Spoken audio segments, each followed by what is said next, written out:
All right. Good afternoon, everyone. Happy Mardi Gras. This meeting is called to order. Mr. Troman, has anyone signed up for public comment? Good afternoon, Commissioners. Les Trubin, General Counsel. We do have one individual who has registered for public comment today. We have Samantha Morgan. If you could go ahead and unmute yourself and introduce yourself and begin.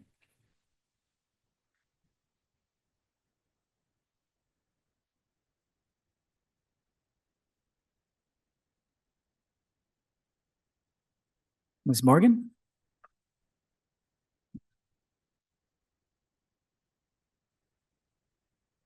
All right. Well, that's what we got. Thanks. All right. Thank you, Mr. Troman. All right. On agenda item 3, no cases to reconsider. Correct, no cases. Under agenda item 4, these are tax liability cases. We have 2 cases on docket 9. I don't think any cases on docket 10. Good afternoon. For the record, Hugh Daniel, Special Program Appeals.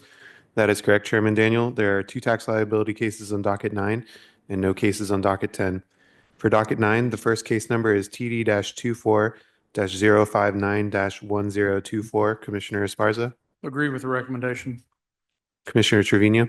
I agree with staff's recommendation. Chairman Daniel. Agree with staff recommendation. Also on docket 9, the second case number is TD-24-062-1224. Commissioner Esparza. Agree with the recommendation.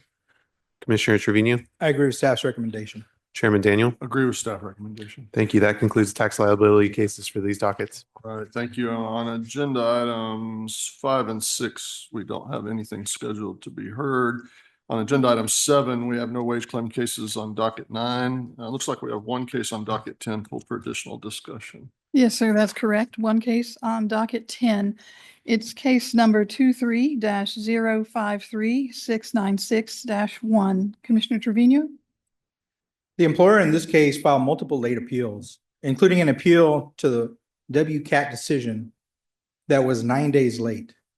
Although the employer alleged non-receipt of the decision, a rehear was granted to address the timeliness issue, but the employer failed to appear at the timeliness rehear.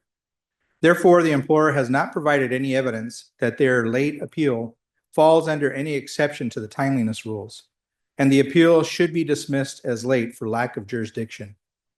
Dismiss the employer's WCCA appeal as late WCAT appeal, $365.70 in wages owed to the complainant. However, in the alternative, if my fellow commissioners vote to deem the employer's appeals timely, the evidence does not establish that the claimant entered into a binding arbitration agreement. While the claimant signed an employee handbook that referred to an arbitration agreement, the handbook did not actually contain the arbitration agreement. The employer alleged that the arbitration policy was listed on their website, but admitted that their current website does not include this policy. The claimant provided credible sworn testimony that she was never provided with an arbitration agreement and that the website the employer sent to her link did not contain any arbitration policy. Therefore, the evidence failed to establish that the claimant consented to the legally binding arbitration agreement upon which to dismiss the wage claim, and the case should be remanded so that Merritt's testimony can be taken on wage claim issue. Deem the employer's WCCA appeal timely WCAT appeal, remand. The AT decision is not supportable. The employer's appeal to the commission should be considered timely due to the employer's non-receipt of the AT decision and because the commission ordered a full rehearing on the merits of the wage claim. At the rehearing, the employer submitted evidence that the claimant was covered by an arbitration agreement. Although it would have been ideal for the employer to have required the claimant to sign the agreement, the claimant signed an acknowledgement of the receipt for the company policy handbook notifying her of the arbitration policy. Moreover, the claimant could have obtained a copy of the agreement simply by requesting it. The arbitration policy obligated the claimant to submit her wage claim to an arbitrator. Thus, the claimant's wage claim was preempted by the arbitration agreement. Accordingly, we should deem the employer's appeal to the commission timely and dismiss the claimant's wage claim as preempted by the arbitration agreement. Dismiss employer's appeal to the commission as late. Leave the wage claim AT decision in full force and effect. Short form dissent. Yes, sir. And that was the last case pulled for discussion among the wage claim cases for dockets 9 and 10. You should have received the wage claim short form dissent list for dockets 9 and 10. I move we accept staff recommendations on the remaining wage claim cases on dockets 9 and 10. I second the motion except for those cases which I am dissenting as reflected on wage claim short form dissent list for docket 9 and 10. I concur with the chairman's motion, except for the cases on which I'm dissenting as reflected on the wage claim short form dissent list for dockets 9 and 10. Motion passes with the exception none. Let's move to agenda item 8, consideration of unemployment insurance cases. Please proceed when you're ready. The first two cases will be read together. Case number 307-9838. Case number 308-3988. Commissioner Esparza. The AT decision is not supportable due to misinformation and conditions prevailing during the pandemic. The employer's Rule 16 request should be held timely, and we should find that the employer had good cause to miss the first hearing. We also should find the employer's first appeal timely. There is evidence in the record indicating that the employer's protest should be held timely, but the record does not currently indicate whether the employer's account should be protected from chargeback. Accordingly, we should hold the employer's Rule 16 reopening request timely and find the employer had good cause to miss the first hearing, find the employer's appeal from the initial determination timely, and resubmit the case on the timeliness of protests and chargeback issues. As I have voted in previous cases involving this employer and the same issues, the decision should be affirmed. The AT1 decision was mailed to the employer's address of record, and the employer filed a late petition to reopen due to staffing issues. Since there is no good cause exception to the timeliness rules, the employer's petition to reopen should be dismissed as late. Affirm the AT, late petition to reopen, late employer appeal, late protest to the notice of maximum potential chargeback. Employer's account remains charged. Timely petition to reopen, good cause, timely appeal, resubmit. We will resubmit the case. Both Case of them, sorry, both cases. Case number 307-4629. Commissioner Esparza. The AT decision is not supportable due to misinformation and conditions prevailing during the pandemic. The employer's Rule 16 request should be held timely, and we should find that the employer had good cause to miss the first hearing. There is evidence in the record indicating that the employer's protest should be held timely, but the record does not currently indicate whether the employer's account should be protected from chargeback. Accordingly, we should hold the employer's Rule 16 reopening request timely and find the employer had good cause to miss the first hearing and resubmit the case on the timeliness of protest and chargeback issues.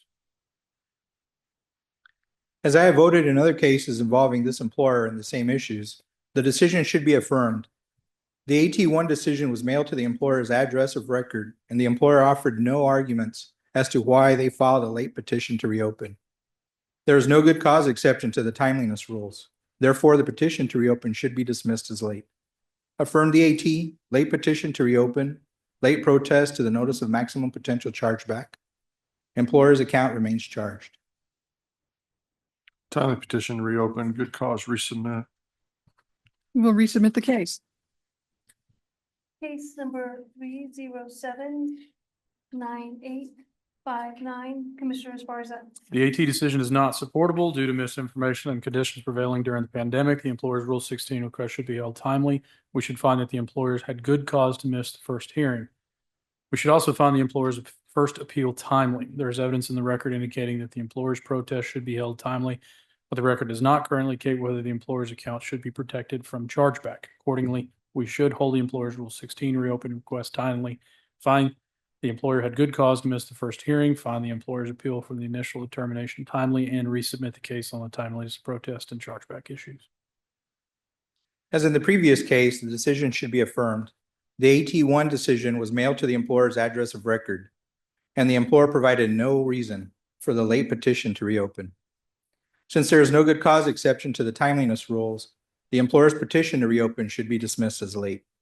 Affirm the AT, late petition to reopen, late employer appeal, late protest to the notice of maximum potential chargeback.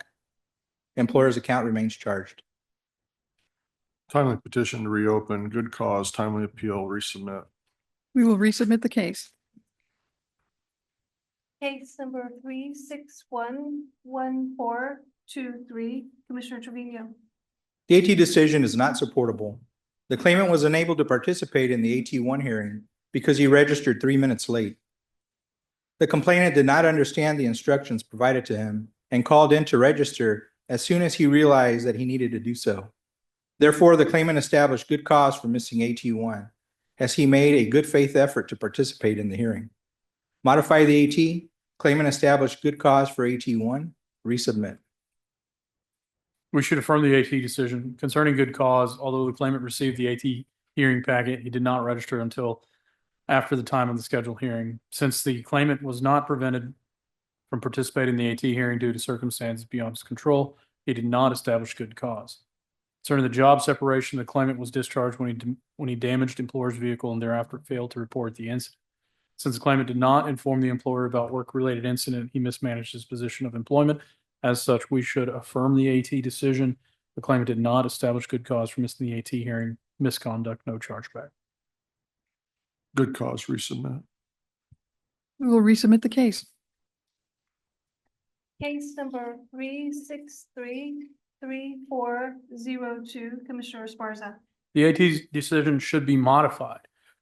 Whether viewed as a quit or a discharge, the claimant should be disqualified from benefits. If viewed as a discharge, the claimant was terminated after submitting her resignation from one position to accept another position with the employer. The claimant was terminated because she conditioned her acceptance of the new position on not performing any managerial duties. However, the new position contained managerial duties, and the claimant's insistence that she would not be doing any managerial duties amounted to a preempted refusal to perform reasonable employer-assigned tasks. As such, the claimant was discharged due to work-connected misconduct, which therefore modify the AT decision. Valid claim, misconduct, no chargeback, sever adequate response. And the alternative, if viewed as a quit, the claimant quit without work-connected good cause when she resigned from her position as office manager. Modify the AT decision. Therefore, valid claim, voluntary leaving, no chargeback, sever adequate employer response. The AT decision should be modified. I agree that the claimant filed a valid claim. Regarding the separation, the claimant was promoted by the employer, but following her promotion, was never able to meet the employer's performance expectations despite her best efforts. The employer discharged the claimant because she was not able to perform the job to the employer's satisfaction after she was promoted. Since the claimant never demonstrated the ability to consistently perform the job to the employer's satisfaction, her inability to do so does not constitute misconduct connected with the work. Modify the AT, valid claim, no misconduct, chargeback, void adequate response. Valid claim, misconduct, no chargeback, sever adequate response. Short form dissent, ma'am. Yes, sir. Case number 3643974, Commissioner Trevino. The decision is not supportable. The claimant testified that she called in for the 7:30 a.m. AT1 hearing right at the hearing's start time. Commission records show that she was able to register within 5 minutes and that there was a short hold time that prevented her from registering earlier. Since the claimant called in at the time of the scheduled hearing and was registered only a few minutes after the hearing time, the claimant should be granted good cause and the case resubmitted for merits testimony. Modify the AT, claimant had good cause for AT1, resubmit. The AT decision should be modified. Regarding good cause, the claimant was not prevented due to circumstances beyond her control from registering and participating in the hearing. As such, the claimant did not have good cause for a non-appearance. As of the job separation, the claimant was fired for revealing sensitive and confidential information in an unauthorized manner. The employer testified that the claimant had been warned about privacy violations at least twice, and that staff knew violations of the employer's privacy policy could be grounds for termination. Accordingly, the claimant's actions constituted work-connected misconduct, and we should modify the AT decision. The claimant did not have good cause for a non-appearance, misconduct, reimbursing employer not billed, sever adequate employer response. No good cause, misconduct, reimbursing employer not billed, sever adequate response. Short form dissent, ma'am. Yes, sir. Case number 36518, Commissioner Esparza. We should modify the AT decision. The claimant quit alleging that he was unable to obtain the daily fuel prices he needed to make sales. The employer explained that the claimant was issued a special computer and was struggling to use it. The employer was working to resolve the computer issues when the claimant quit. Because the claimant's job was not in jeopardy and the employer was addressing the claimant's concerns, the claimant quit without good cause connected with work.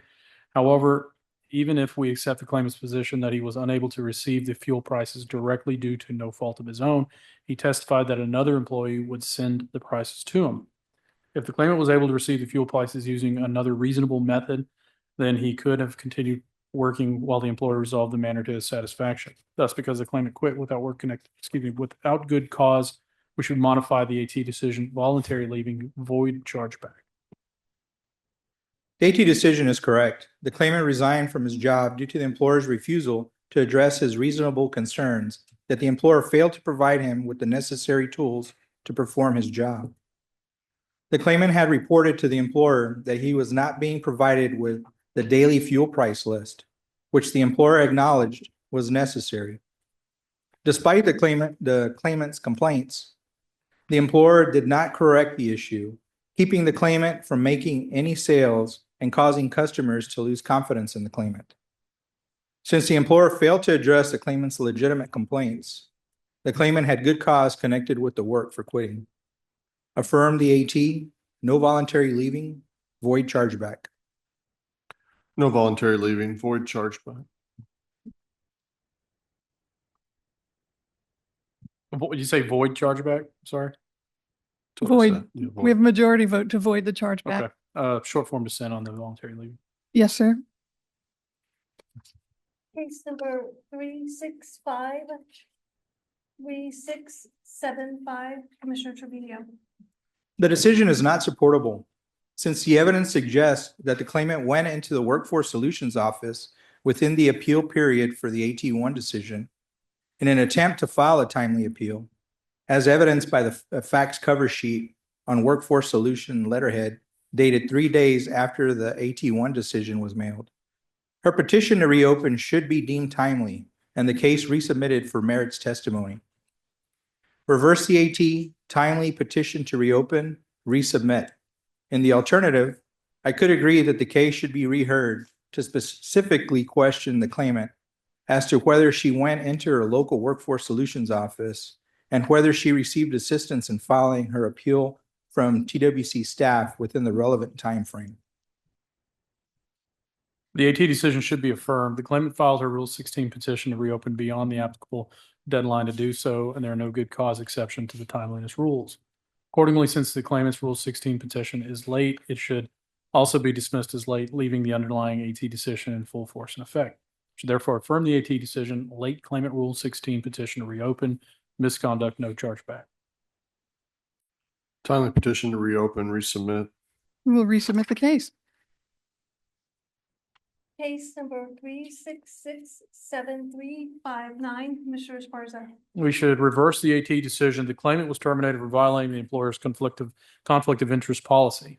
Despite the employer's rule, which prohibited employers from having financial interest in companies that competed with or supplied the employer, the claimant was terminated when it was revealed that the claimant's company had secured a contract to provide paper shredding services to the employer. Since the claimant knowingly violated the employer's conflict of interest policy for financial gain, her actions constituted work-connected misconduct. As such, we should reverse the AT decision, misconduct, no chargeback, adequate employer response. The decision is correct. The employer discharged the claimant for conducting outside business activities, which allegedly violated the employer's conflict of interest policy. The claimant denied any wrongdoing, and the employer provided no evidence of any employer policy that prohibited the claimant's actions of having a financial interest in an outside company. Since the employer entered into an agreement with the claimant's business without doing its due diligence and failed to provide the claimant with an opportunity to address their concerns, the claimant was discharged for reasons other than misconduct connected with the work. Affirm the AT, no misconduct, chargeback. Misconduct, no chargeback, adequate employer response. A short form dissent. Yes, sir. Case number 3688882, Commissioner Esparza. The AT decision should be reversed. The claimant was terminated for declaring the phrase "I'm drunk" while on a work-related video call. The claimant provides an explanation for his declaration, but it wasn't a fact-finding statement, which does not carry the same weight as the employer's testimony, which was provided under oath and subject to cross-examination. Furthermore, since the claimant did not appear at the AT hearing, the employer's testimony should be given greater evidentiary value. Plain meaning of the words "I'm drunk" indicated a present state of intoxication. Since this was against the employer's policy, the claimant's action constituted work-connected misconduct, which therefore reverse the AT decision. Misconduct, no chargeback, adequate employer response. The AT decision is correct. The claimant was discharged for violating the employer's zero tolerance policy regarding alcohol use during business hours. The claimant denied the allegations of misconduct, and the employer failed to provide sufficient evidence to establish that the claimant was under the influence of alcohol during her work hours, or that she violated the employer's policy. Therefore, the employer has failed to establish that the claimant was discharged for misconduct connected with the work. Affirm the AT, no misconduct, chargeback. No misconduct, chargeback. Short form dissent. Yes, sir. Case number 3691392, Commissioner Esparza. We should reverse the AT decision. Whether viewed as a discharge or quit, the claimant should be disqualified from benefits. If viewed as a discharge, the claimant was aware of the employer's policy, which specified that employees could be requested to return to the office. Although the employer made a reasonable request for the claimant to return to the office for 30 days for uptraining, the claimant failed to adhere to the employer's request and tendered a resignation. Since the claimant refused to follow the reasonable employer request, her actions amounted to work-connected misconduct.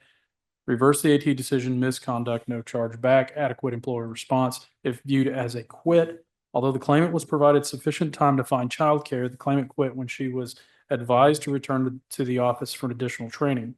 Since the claimant quit when continued work was available, her separation was voluntary and without work-connected good cause. As such, we should reverse the AT decision, voluntary leaving, no charge back, adequate employer response. The AT decision is correct. The claimant was hired to work remotely and had worked from home for the employer for over 2 years. The employer then substantially altered the claimant's employment agreement by changing her schedule from working 8 a.m. to 5 p.m. to working 10 a.m. to 7 p.m. The claimant was initially able to work the new scheduled hours because she was working remotely. However, the employer then informed the claimant that she would be required to report to work on site for 30 days.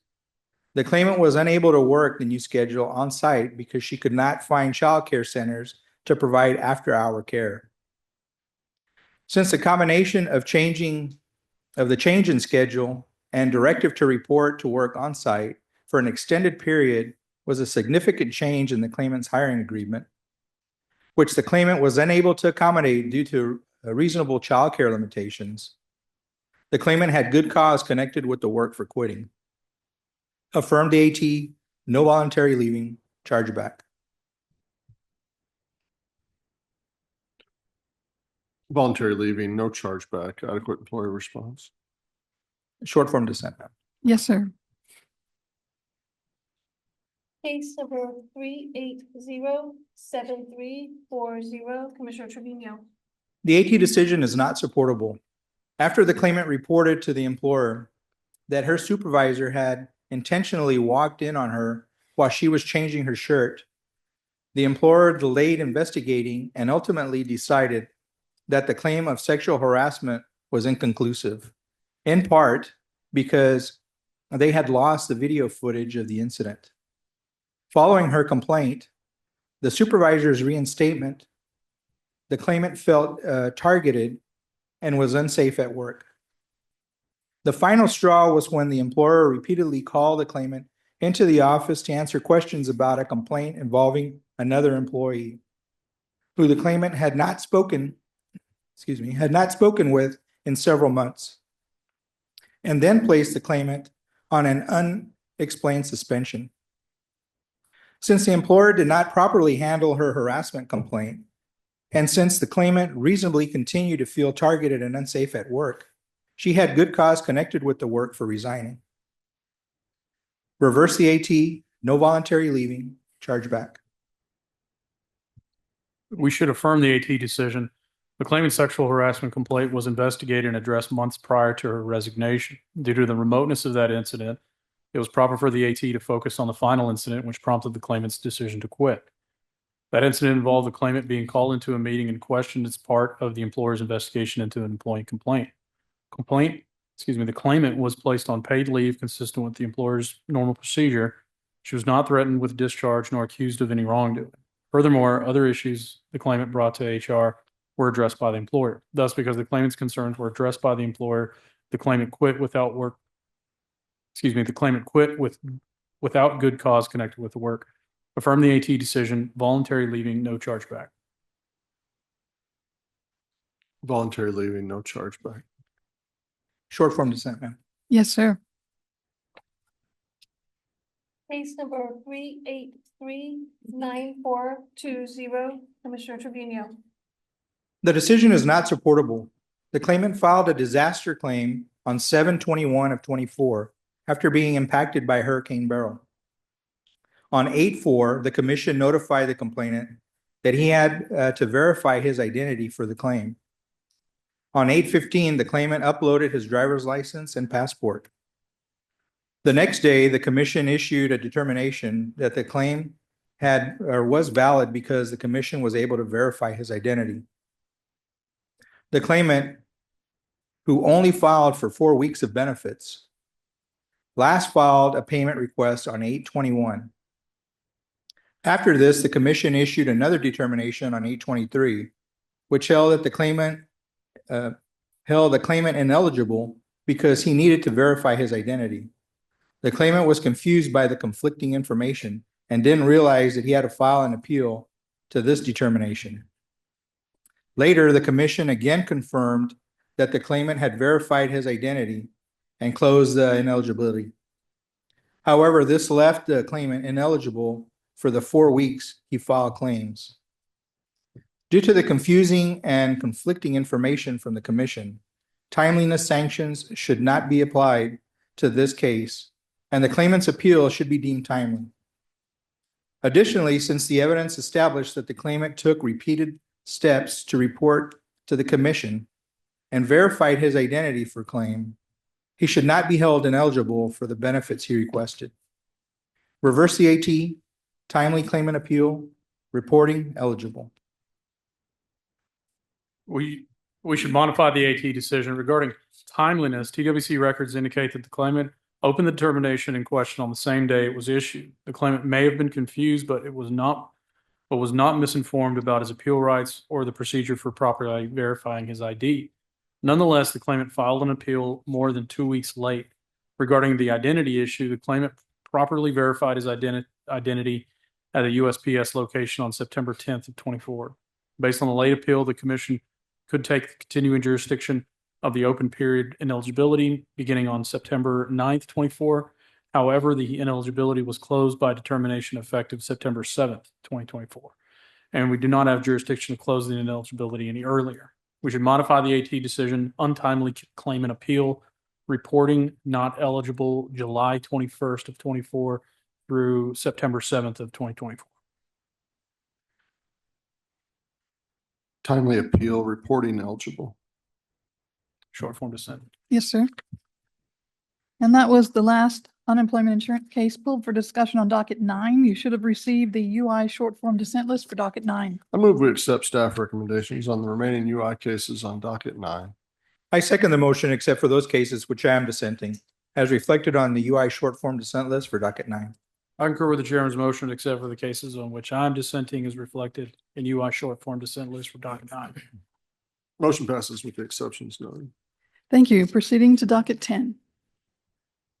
Case number 3673812, Commissioner Esparza. The AT decision should be modified. I don't contest the good cause issue. As to the job separation, the evidence that was available for the AT to make a decision in this case should be included in the employer's response to the notice of claim. The employer's response states that despite having multiple discussions with the claimant and providing guidance and instructions, the claimant still failed to properly perform his job and utilize available resources, resulting in the company suffering a severe financial loss of close to $1 million. The employer's response also states that the claimant never took the employer's guidance and instructions seriously, which is something that he would have had the power to control. Meanwhile, the fact-finding statement from the claimant only indicates that he had thought he was doing well, but never states that the claimant was working to the best of his ability. Since the claimant had worked with the employer for multiple years, but hadn't started having issues with his performance until his final year with the company, it is reasonable to conclude that the claimant did not have the capability of meeting the employer's expectations. As such, the claimant's poor job performance constituted work-connected misconduct, which therefore modified the AT decision. The employer did not have good cause for his non-appearance, misconduct, no chargeback, adequate employer response. The decision is correct. I agree that the employer did not have good cause for failing to appear at the AT1 hearing, since the employer failed to register prior to the hearing. This was a circumstance that was entirely within the employer's control, and therefore, the employer has failed to establish that they had good cause for missing AT1. Regarding the work separation, the available evidence indicates that the claimant was discharged for reasons with his job performance. The claimant worked to the best of his ability and had no prior warnings. Therefore, the employer did not meet its burden of proof in establishing that the claimant was discharged for misconduct connected with the work. Affirm the AT, employer did not establish good cause for AT1, no misconduct, chargeback. No good cause, no misconduct, chargeback. Short form dissent. Yes, sir. Case number 3687891, Commissioner Trevino. The AT decision is not supportable. The hearing officer confirmed that the claimant called in for the AT1 hearing only 1 minute late, and the claimant was able to get registered for the hearing within 4 minutes of the hearing start time. Therefore, since the claimant made a good faith effort to participate in the hearing, his petition to reopen should be granted and the case resubmitted for merits testimony from AT2. Reverse the AT, claimant established good cause for AT1, resubmit. We should affirm the AT decision. Concerning good cause, the claimant was not prevented from participating in the AT hearing due to circumstances beyond his control.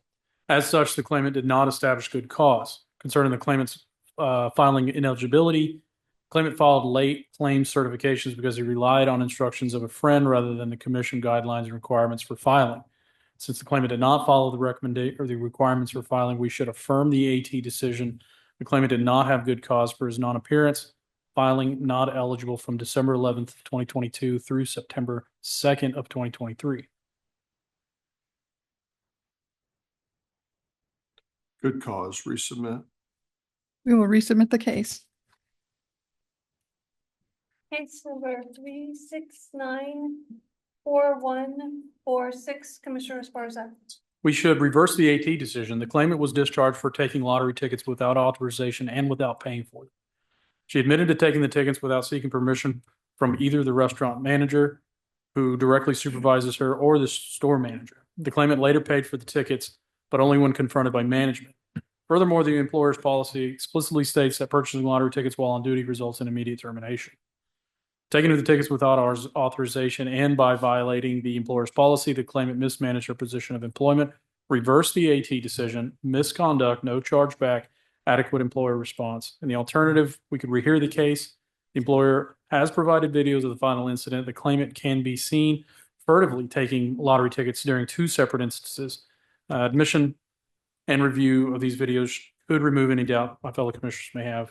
In that case, rehear. The AT decision is correct. The claimant did not intentionally violate any known policies. She testified that she informed her coworkers of her actions, which was supported by the surveillance video submitted by the employer. This shows that she did not intend to steal the tickets and then paid for them during her shift when directed to do so by her manager. Since the claimant did not intentionally violate any employer policies, the claimant was discharged for reasons other than misconduct connected with the work. Affirm the AT, no misconduct, chargeback. Misconduct, no chargeback, adequate employer response. Short form dissent, ma'am. Yes, sir. Case number 3804223, Commissioner Trevino. The AT decision is not correct. The claimant was discharged for violating the employer's policy against leaving a student unattended. However, the claimant's firsthand testimony established that while supervising 19 children in her care, she had to choose between two situations that needed her immediate attention. One involving a child briefly going outside and to grab an item that had been left, and another involving a student removed in front of the classroom. The claimant could not fully attend to both situations simultaneously and responded to the one that reasonably needed more immediate attention. The claimant had received no prior warnings, and there was no evidence to suggest that she would have left a student unattended if not for circumstances beyond her control. Therefore, the claimant was discharged for reasons other than misconduct connected with the work. Reverse the AT, no misconduct, chargeback, void adequate response. We should modify the AT decision. The claimant left one of the children in her care outside unattended. This is a violation of both the employer's policy and state licensing rules. Accordingly, we should modify the AT decision, misconduct, no chargeback, sever the adequate response issue. Misconduct, no chargeback, sever adequate response. Short form dissent, ma'am. Yes, sir. And that was the last unemployment insurance case pulled for additional discussion on docket 10. You should have received the UI short form dissent list for docket 10. I move we accept staff recommendations on the remaining UI cases on docket 10. I second the motion except for those cases which I am dissenting, as reflected on UI short form dissent list for docket 10. I concur with the chairman's motion, except for the cases of which I am dissenting as reflected in UI short form dissent list for docket 10. Motion passes with the exceptions noted. Thank you. Thank you. We'll take a short recess.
Gotta get going.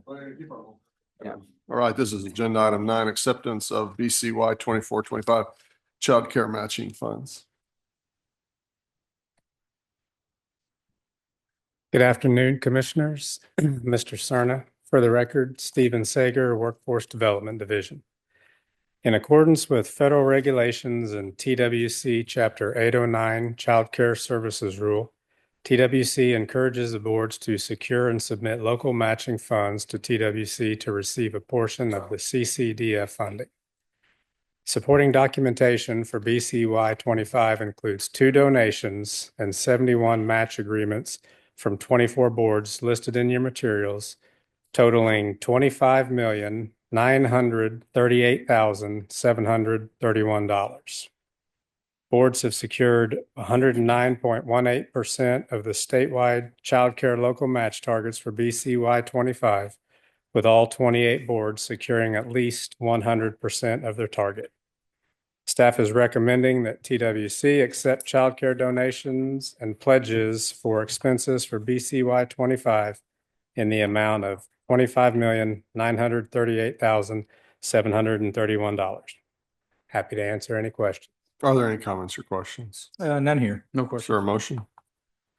Chairman, I move that we approve the acceptance of childcare pledges for donations, transfers, and certifications of expense for board contract year 2025 in the amount of $25,938,731 as recommended today by staff. I second. It's been moved second and votes unanimous and the motion carries. This is agenda item 10, board nominations.